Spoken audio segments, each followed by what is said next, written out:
ओम शांति। प्यारे बाबा के अनमोल महावाक्य मुरली का सार और चिंतन। आज अव्यक्त वाणी है। आज की डेट है 5 जनवरी 2025 और मुरली की रिवाइज डेट है 17/10/2003 17 अक्टूबर 2003 की है। तो मुरली का डेट 5 जनवरी 2025 और इस अव्यक्त मुरली का रिवाइज डेट है 17 अक्टूबर 2003। मुरली का हेडिंग सार है, पूरा वर्ष संतुष्ट मणि बन सदा संतुष्ट रहना और सबको संतुष्ट करना। पूरा वर्ष संतुष्ट मणि बन सदा संतुष्ट रहना और सबको संतुष्ट करना।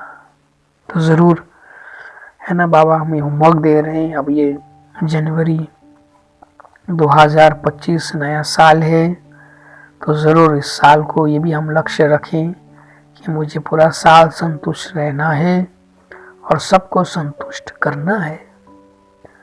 तो इस मुरली के हेडिंग से, सार से हम अपने अभ्यास के लिए कोई ना कोई सोमान अवश्य निकालें। जैसे मैं संतुष्ट मणि आत्मा हूँ, मैं संतुष्ट मणि आत्मा हूँ।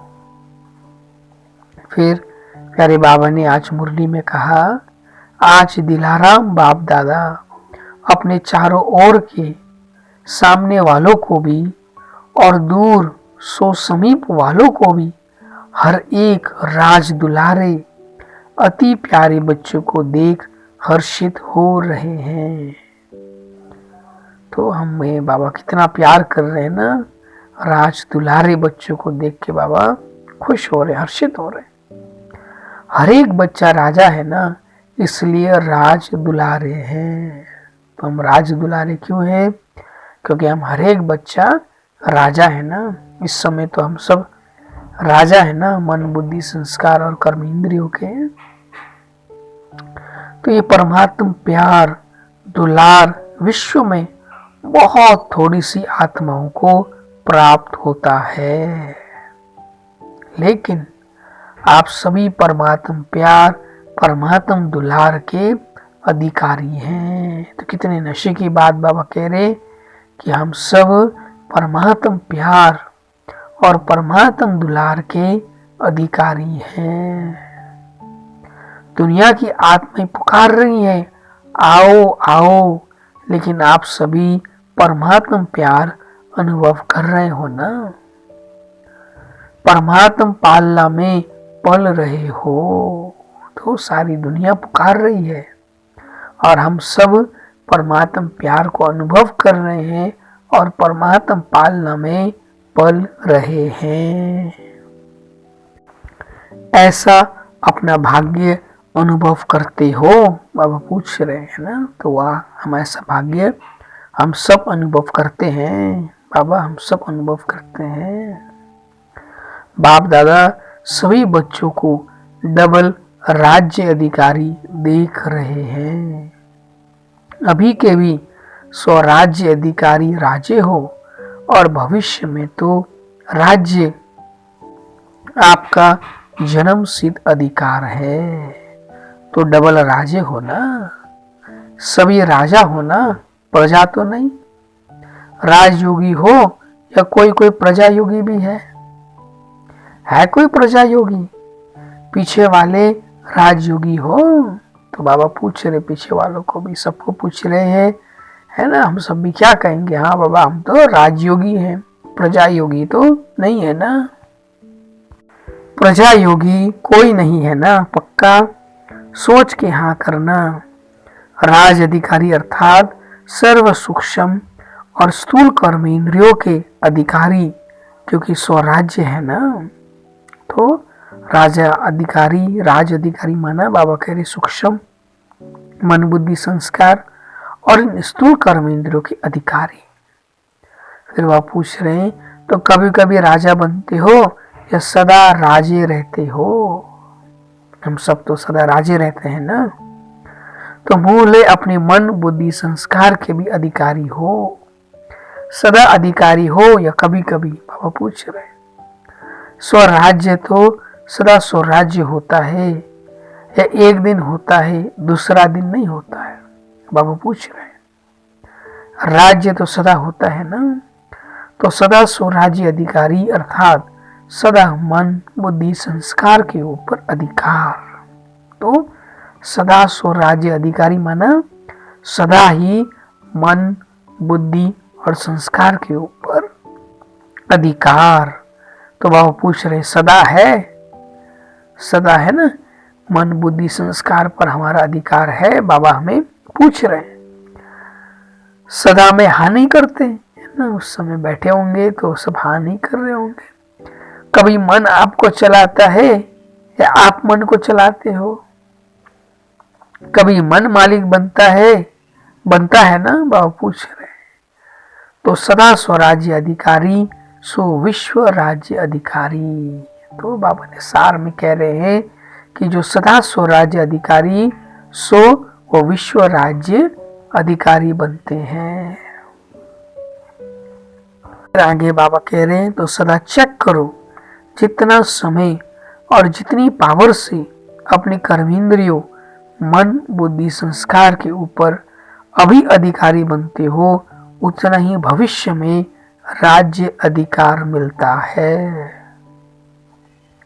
अगर अभी परमात्म पालना, परमात्म पढ़ाई, परमात्म श्रीमत के आधार पर यह एक संगम युग का जन्म सदा अधिकारी नहीं, तो 21 जन्म कैसे राज्य अधिकारी बनेंगे?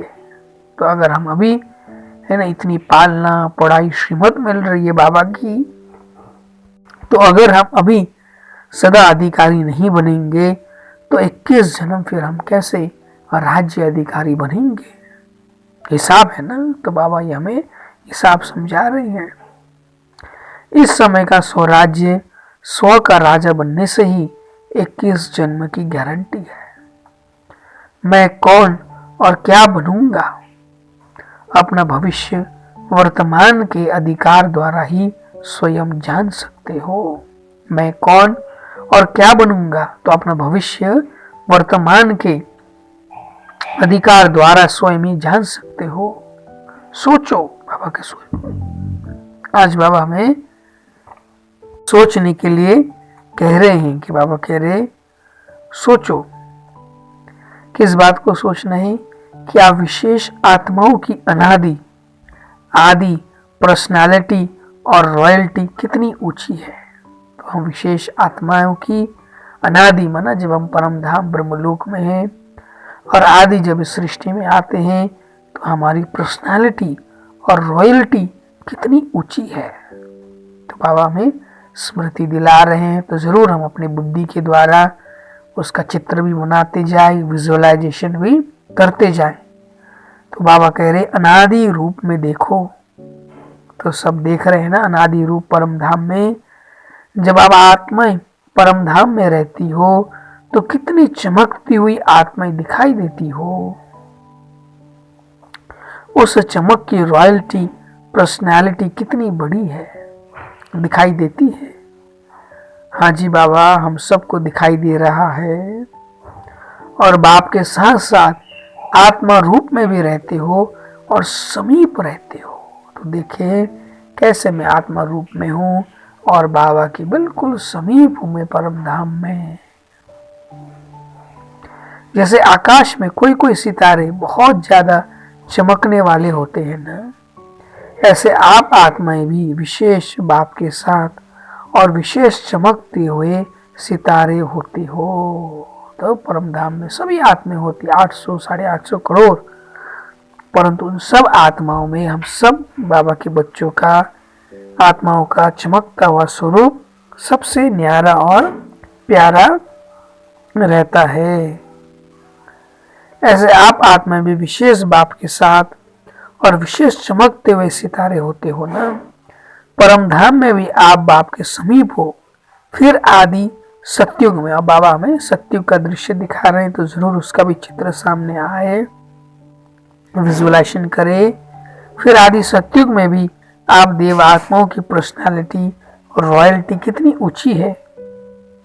सारे क्लब में चक्कर लगाओ, धर्मात्मा हो गए, महात्मा हो गए, धर्म पिताएं हो गए, नेताएं हो गए, अभिनेताएं हो गए, ऐसी पर्सनालिटी कोई की है जो आप देव आत्माओं की सत्युग में है, तो अपना देव स्वरूप सामने आ रहा है ना, आ रहा है, तो पता नहीं हम बनेंगे नहीं, पक्का है ना।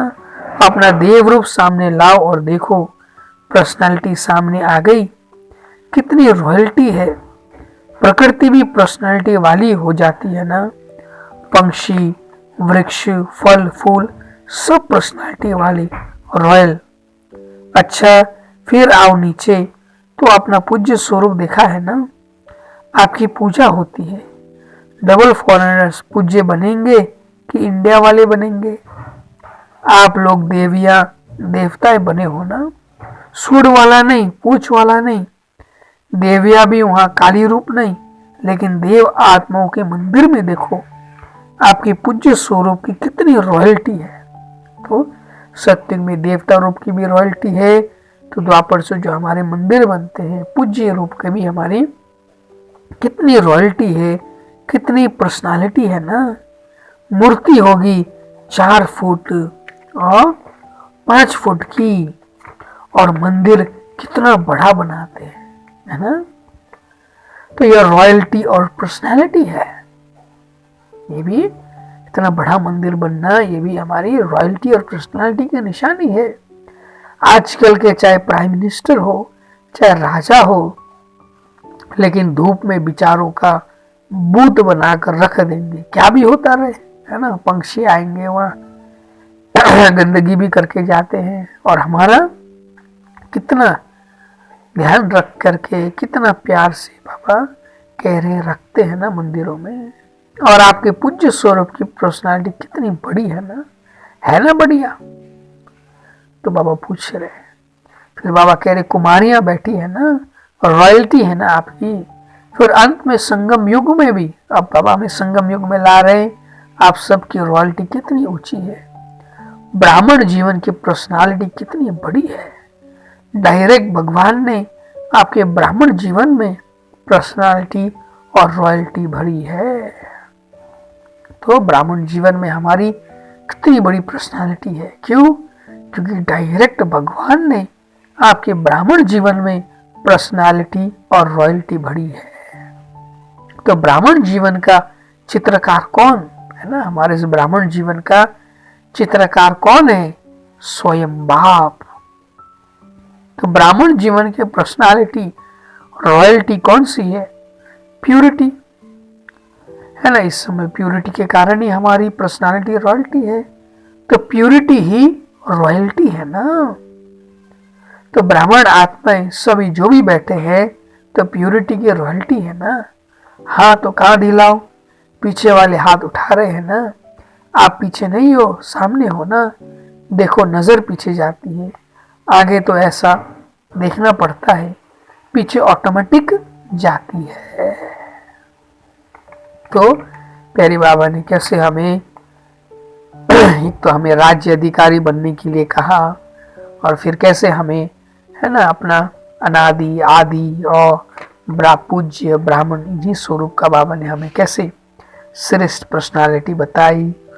फिर बाबा आगे हमें कैसे संस्कारों के ऊपर और फिर कैसे संतुष्टता के ऊपर भी समझाया है। तो सारा मुरली आप अवश्य सेंटर पे जाके सुनिएगा, पढ़िएगा, और अपने मनन चिंतन के लिए भी कोई ना कोई टॉपिक अवश्य बनाइएगा। और फिर आज प्यारी बाबा का हम बच्चों के लिए मधुर वरदान है, शुभ चिंतन और शुभ चिंतक स्थिति के अनुभव द्वारा ब्रह्म बाप समान मास्टर दाता भव।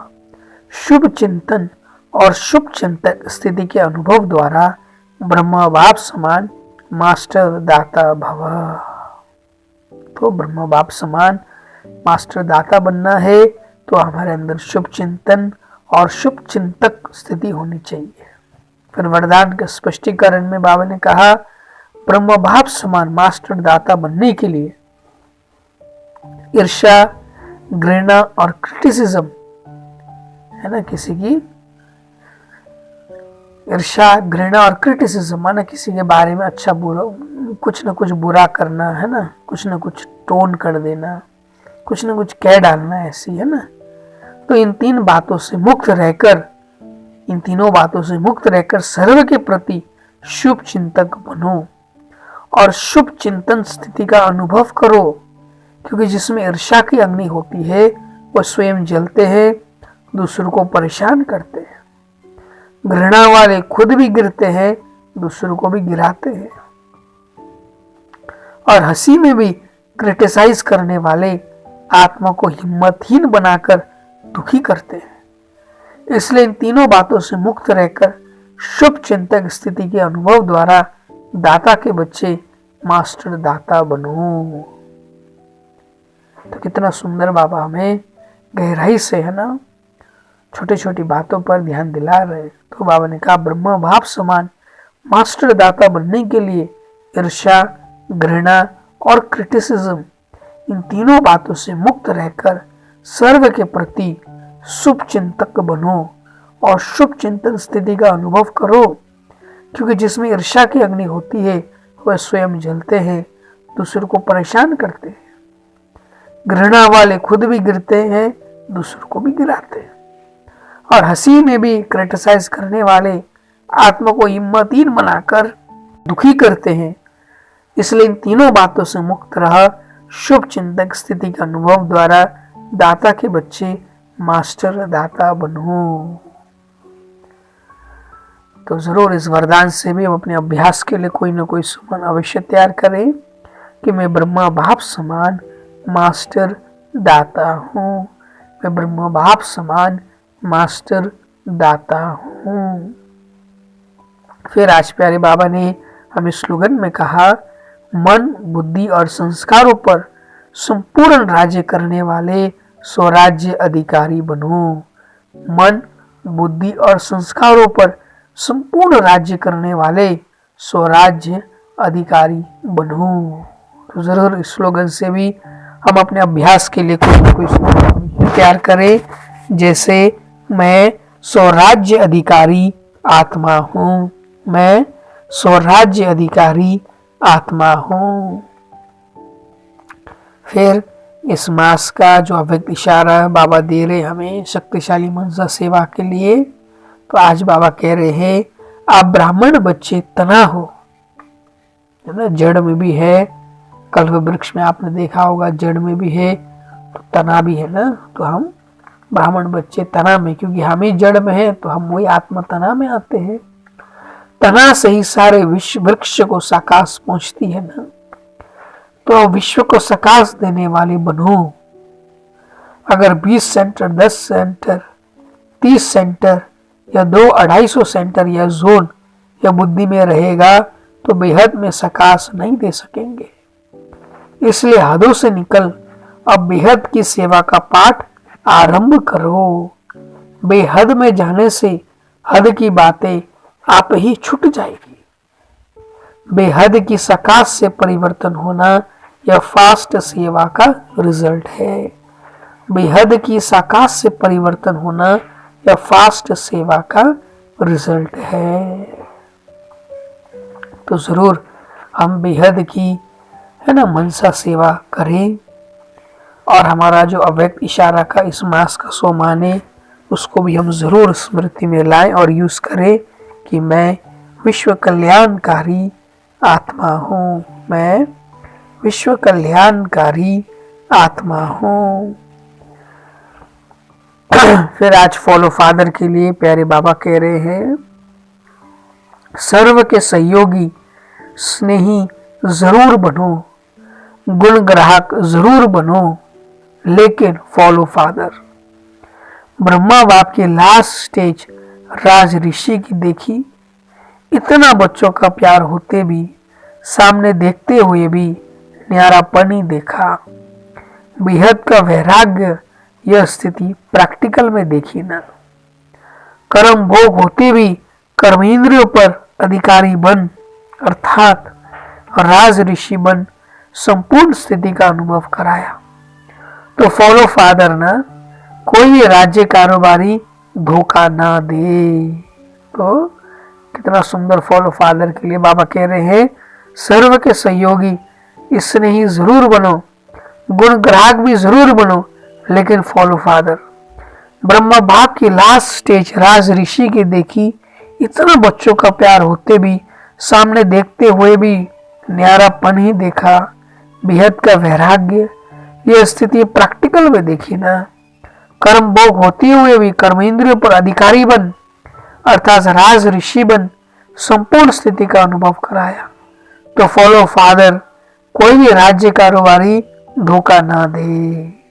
तो जरूर हम ब्रह्म बाबा समान न्यारापन और बेहद का वैराग्य गुण धारण करें, और हमारा जो फॉलो फादर का सोमान है उसको भी हम जरूर स्मृति में रखें और यूज करें कि मैं फॉलो फादर करने वाली कर्मातीत आत्मा हूँ, मैं फॉलो फादर करने वाली कर्मातीत आत्मा हूँ। फिर आज प्यारे बाबा ने हमें अमृत वेले के लिए कहा, अगर रोज अमृत वेले अपने एक टाइटल को भी स्मृति में लाओ और मनन करते रहो, तो मनन शक्ति से सदा बुद्धि शक्तिशाली रहेगी। शक्तिशाली बुद्धि के ऊपर माया का वार नहीं हो सकता, अर्थात आत्मा परवश नहीं हो सकती। तो मूल कारण है बुद्धि की कमजोरी, और कमजोरी का निवारण है मनन शक्ति। तो देखिए मनन शक्ति की है ना कितना गहरा रोल है ना, कनेक्शन है हमारी बुद्धि को शक्तिशाली बनाने के लिए, है ना। तो बाबा ने कहा, अगर रोज अमृत वेले अपने एक टाइटल को भी स्मृति में लाओ और मनन करते रहो, तो मनन शक्ति से सदा बुद्धि शक्तिशाली रहेगी। शक्तिशाली बुद्धि के ऊपर फिर माया का वार नहीं हो सकता, अर्थात आत्मा परवश नहीं हो सकती। तो मूल कारण है बुद्धि की कमजोरी, और कमजोरी का कारण है मनन शक्ति। तो जरूर हम रोज अमृत वेले कोई ना कोई है ना सोमान ले या टाइटल ले या कोई ना कोई बात ले करके हम अवश्य है ना मनन करें। उस मनन से बाबा कह रहे हमारी बुद्धि शक्तिशाली होगी, और फिर है ना हम कभी भी माया के परवश नहीं हो सकते। और बाकी सारा मुरली आप अवश्य सेंटर पे जाके सुनिएगा, पढ़िएगा, और अपने मनन चिंतन के लिए कोई ना कोई टॉपिक अवश्य लिएगा। जैसे आज खास बाबा ने हमें अपनी रूहानी पर्सनालिटी रॉयल्टी याद दिलाई ना, परम धाम में, फिर आदि सत्युग में, सत्युग त्रेता में देवता रूप में, फिर मंदिर में पूज्य रूप में, फिर ब्राह्मण रूप में, फिर फरिश्ता रूप भी है। तो इसी पर हम मनन करें, कमेंट्री बनाएं, है ना। यही टाइटल ले सकते हैं कि मैं सारे क्लब की है ना बहुत बहुत रॉयल आत्मा हूँ, और इसी का फिर हम मनन चिंतन भी करें, अमृत वेला या अनुभव भी करें दिन भर, है ना, मनन करते रहें इस पर। बाकी आप जो भी टॉपिक बनाना चाहिए अवश्य बनाएं और उस पर मनन करें, और सारी मुरली से जरूर अपने लिए चेकिंग के भी पॉइंट्स निकालें। जैसे आज बाबा सार में बाबा ने कहा संतुष्ट था, तो जरूर चेक करें आज दिन भर में संतुष्ट रही और सबको संतुष्ट किया, तो अवश्य चेक करें। फिर चेक करें आज मैं अपने मन, बुद्धि और संस्कार के ऊपर अधिकारी बन करके रही, है ना, इस बात को भी चेक करें। फिर जैसे बाबा हमें वरदान में कह रहे थे, तो चेक करें आज मैं ईर्ष्या, घृणा और क्रिटिसिज्म इनसे मुक्त रही, चेक करें। और फिर जैसे बाबा ने स्लोगन में भी वही बात कहा कि मन, बुद्धि और संस्कार पर संपूर्ण राज्य, है ना, आज ऐसा रहा, मन, बुद्धि और संस्कार पर संपूर्ण राज्य, इस पर ध्यान दें।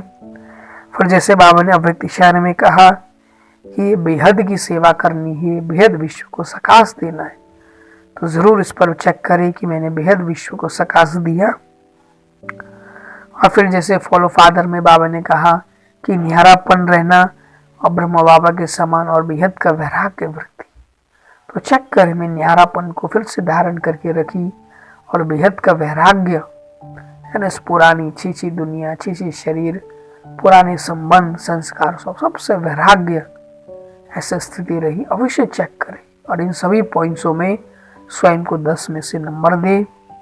और खास जो इस मास हमने इस चेकिंग को भी और लक्ष्य रखा है कि इस मास मुझे ज़्यादा से ज़्यादा अव्यक्त स्थिति का अनुभव करना है, और मैंने जो इसके लिए प्लान बनाया है ना, हर एक अपना अपना प्लान बनाए कि मुझे अव्यक्त स्थिति को बढ़ाना है तो क्या क्या करना चाहिए, किस चीज़ का अभ्यास करना चाहिए, है ना। जैसे उस दिन भी हमने समझा, एक तो अमृत वेले हम जरूर सूक्ष्म वतन में जाए, उसका अनुभव 5-10 मिनट जितना हो सकता करेंगे तो दिन भर वो स्थिति बनी रहेगी। और बाबा से उस समय वरदान भी ले, हर रोज अमृत वेले बच्चे अव्यक्त फरिश्ता भव का, और फिर दिन में भी कामकाज करते स्वयं को अवतरित हुई फरिश्ता समझ के कामकाज करे, तो उससे भी हमारी अव्यक्त स्थिति बढ़ती है। फिर काम खत्म हुआ, चलते फिरते फिर से सूक्ष्म वतन में जाने का चेक करें, जाए तो कैसे मैं उस अव्यक्त स्थिति को ज्यादा से ज्यादा अनुभव करूं। और इस मास तो विशेष प्यारे बाप दादा का हमें खास मदद भी मिलता है, क्योंकि ये वरदानी मास है ना। अच्छा, चारों ओर के राज दुलारे बच्चों को, सर्व स्नेही सहयोगी समान बनने वाले बच्चों को, सदा अपने श्रेष्ठ स्वभाव और संस्कार को स्वरूप में इमर्ज करने वाले बच्चों को, सदा सुख देने, सर्व को स्नेह देने वाले बच्चों को, सदा संतुष्ट मणि बन संतुष्टता की किरणें फैलाने वाले बच्चों को बाप दादा का याद प्यार और नमस्ते। और हम रूहानी बच्चों की, रूहानी माता पिता बाप दादा को भी याद प्यार, गुड मॉर्निंग और नमस्ते। शुक्रिया बाबा। ओम शांति।